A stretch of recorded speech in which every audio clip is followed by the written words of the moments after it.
Yan, natapos na po ang bubong namin. Ayan na yung side.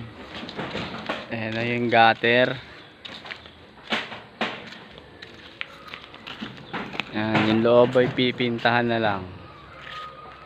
Yan, tapos nakabitan ng ilaw. Ayan.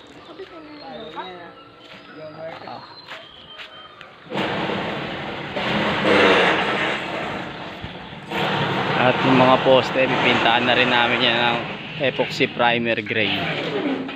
Ayan, sa kabila may gutter din kabilaan. Dalawang imbudo. Ito yung isa. Ito yung pangalawa. Ayan. Dalawa po. Malaki po ang mahabang yero nandito dito. Dito sa kabilang side, isang butas lang kasi maliit lang ang yero na nandito dito bulada. Kaya isa lang yung butas ng downspout.